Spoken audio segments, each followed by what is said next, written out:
Hai, selamat datang di pengajaran statistika lanjutan di FEB UI. Video ini berisi sejumlah jawaban atas soal-soal yang pernah menjadi bahan ujian tengah semester untuk topik pengujian hipotesis tentang varians. Materi ini tidak memperkenalkan konsep baru dan tidak berpretensi untuk menjadi materi pengajaran pemahaman konsep. Saya Pribadi Stianto. Mari kita mulai. Ini soal pertama. Silahkan pause video untuk memahami soalnya. Analisis soal. Sesuai dengan yang ditanyakan soal, yang diminta adalah membuktikan adanya perbedaan dua varians secara dua arah pada tingkat signifikansi 0,05 pada pertanyaan A dan secara searah bawah pada pertanyaan C. Pertanyaan lainnya adalah menghitung p-value dari pengujian yang searah bawah pada pertanyaan C. Kita jawab pertanyaannya. Jawaban soal 1. Ini berbagai pertanyaannya tadi, dan ini adalah informasi yang disediakan. Baik, begini jawaban pertanyaan A. Jadi pertanyaan A adalah melakukan pengujian hipotesis beda dua varians secara dua arah pada tingkat signifikansi 0,05. Maka mari kita panggil prosedur pengujian beda dua varian secara dua arah. Pertama, dinyatakan desain pengujian beda varian secara dua arah, yaitu demikian ini. Untuk pengujian dua arah, maka kriteria penolakan H0-nya adalah dengan distribusi F yang seperti ini.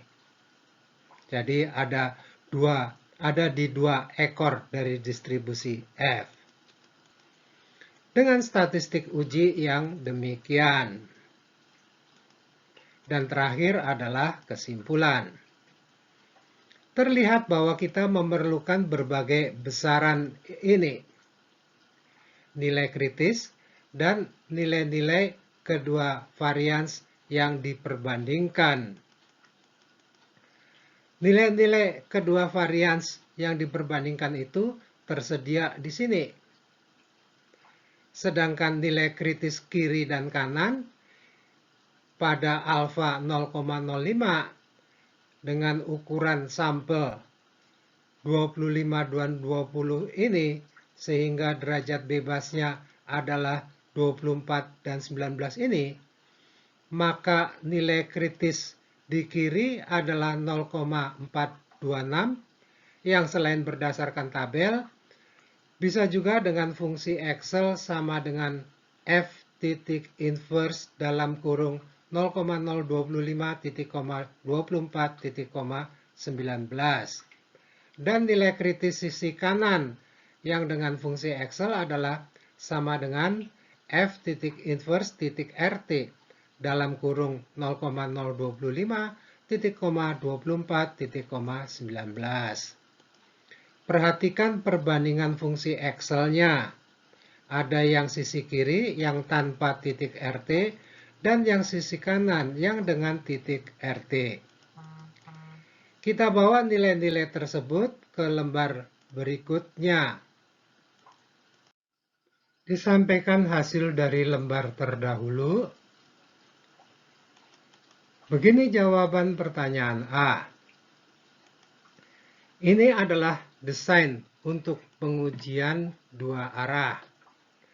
Dengan kriteria penolakan H0, bila statistik ujinya lebih kecil daripada nilai kritis kiri ini, atau lebih besar daripada nilai kritis kanan ini. Sedangkan statistik ujinya jadinya adalah sebesar 7,860. Bila berbagai nilai tadi ditempatkan pada sketsa distribusi F-nya, akan menjadi demikian ini.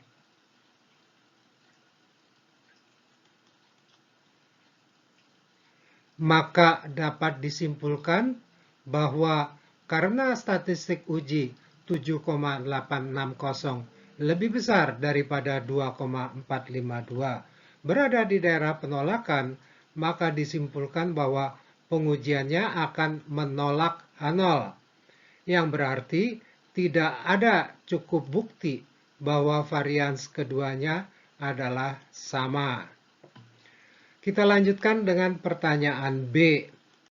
Ini pertanyaan B. Jawaban pertanyaan B, yaitu jawabannya adalah kita juga akan menolak H0. Mengapa demikian?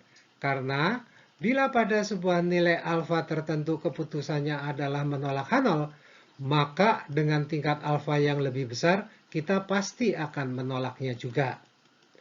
Begini alasannya. Perhatikan sketsa yang tadi digunakan. Pada alfa sebesar 0,05, kita mempunyai luas gagal menolak seluas 0,95 ini. Dengan luas di masing-masing ujung adalah 0,025. Maka pada alfa 0,1, luas kedua ujungnya membesar menjadi masing-masing 0,05, sehingga luas gagal menolak H0 menyempit demikian ini.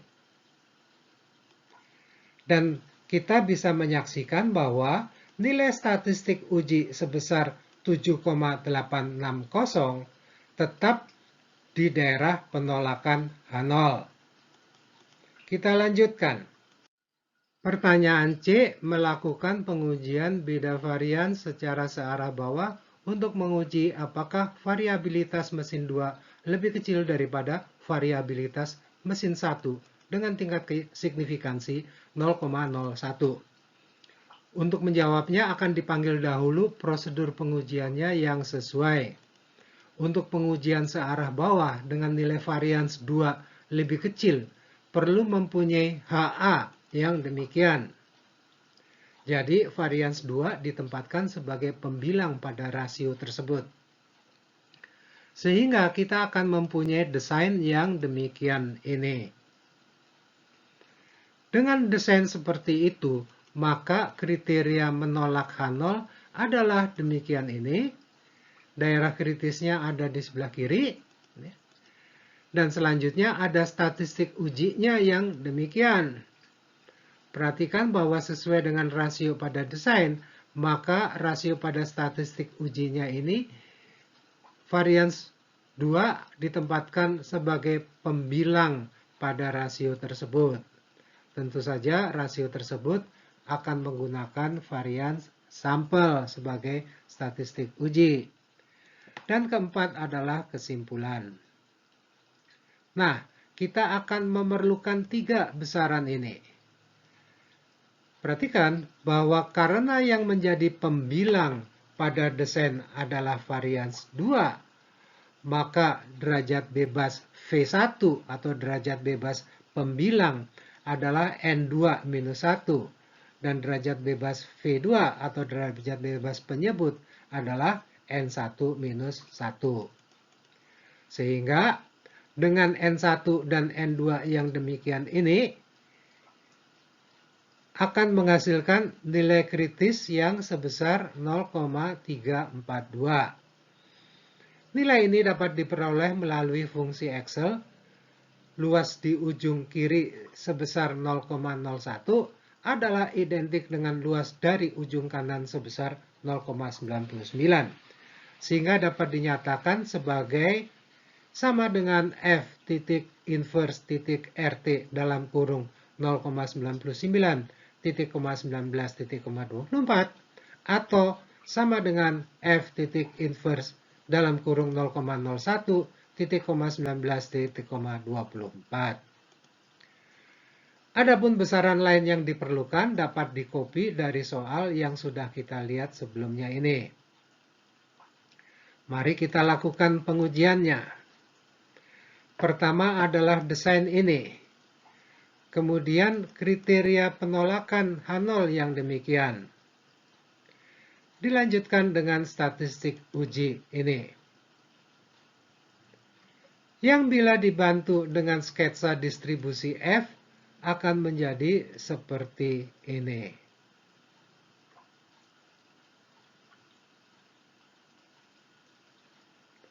Maka disimpulkan bahwa statistik ujinya lebih kecil daripada nilai kritisnya atau berada di daerah penolakan. Sehingga disimpulkan bahwa kita akan menolak H0. Ada cukup bukti untuk menyatakan bahwa varians mesin 2 lebih kecil daripada mesin 1. Jadi variabilitas mesin 2 lebih kecil daripada variabilitas mesin 1. Kita lanjutkan ke pertanyaan D. Ini pertanyaan D. Yang ditanyakan adalah menentukan besarnya p-value untuk pengujian pada C. Begini jawabannya. Pertanyaan C adalah untuk uji searah bawah. Tadi sudah diperoleh nilai statistik ujinya dalam skala F adalah sebesar 0,1272. Untuk uji searah bawah, maka bidang p-value-nya adalah demikian ini. Jadi p-value-nya dapat dituliskan secara demikian. Dapat diperoleh dengan menggunakan fungsi Excel yang seperti ini dari sisi kiri, atau bisa juga dengan cara seperti ini, yang right tail. Ya. Sehingga menghasilkan p-value sebesar 1,29173 dikali 10 pangkat minus 5. Jadi dengan hasil itu keputusannya adalah menolak H0. Kita lanjutkan dengan soal berikutnya. Soal 2. Silakan pause video untuk memahami soalnya. Begini analisis untuk situasi soalnya. Permintaan soal sangat jelas, yaitu melakukan pengujian hipotesis tentang varians populasi pada tingkat keyakinan sebesar 0,95 sesuai dengan perintah soal ini.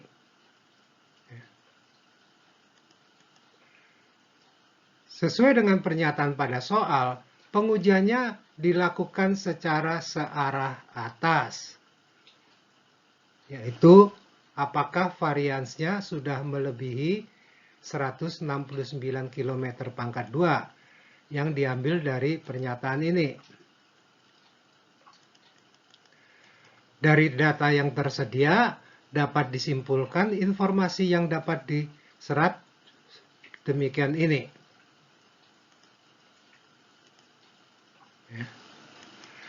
Mari kita jawab.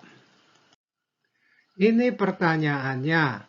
Melakukan pengujian hipotesis varians secara searah atas pada 0,05. Disajikan ulang temuan pada lembar sebelumnya. Baik, untuk melakukan pengujian hipotesis sebuah varians populasi, kita memerlukan prosedur uji yang demikian ini. Dimulai dengan desain pengujian. Karena pengujiannya searah atas, maka akan ada HA yang seperti ini, sehingga H0-nya adalah demikian ini. Selanjutnya, ada kriteria penolakan H0 yang demikian. Dilanjutkan dengan statistik uji yang seperti ini. Dan terakhir adalah kesimpulan. Dari prosedur tersebut, terlihat bahwa kita memerlukan 3 besaran ini. Untuk mendapatkan nilai kritis chi-square, kita memerlukan alfa. Jadi, kita sudah mempunyai ini. Dengan nilai kritisnya adalah sebesar 30,1435 yang bisa diperoleh melalui fungsi Excel sama dengan chi-square titik inverse titik RT dalam kurung 0,05 titik, 19. Sekarang kita siap melakukan proses prosedur pengujiannya. Dimulai dengan desain yang seperti ini. Jadi H0 itu menunjukkan bahwa deviasi standarnya tidak lebih dari 13 km per jam. Dan kriteria penolakannya adalah demikian. Dengan statistik uji yang seperti ini, yang dapat dinyatakan bahwa statistik ujinya adalah sebesar 21,8935. Situasinya dapat digambarkan secara demikian ini. Maka dapat disimpulkan bahwa statistik ujinya di daerah gagal menolak H0, sehingga kesimpulannya adalah gagal menolak H0. Jadi tidak ada cukup bukti untuk menolak bahwa deviasi standar kecepatan tidak lebih dari 13 km per jam. Jadi kondisi pengemudian adalah tidak berbahaya. Baik, demikianlah jawaban 2 soal pengujian varians. Semoga bermanfaat. Salam sehat dan sukses.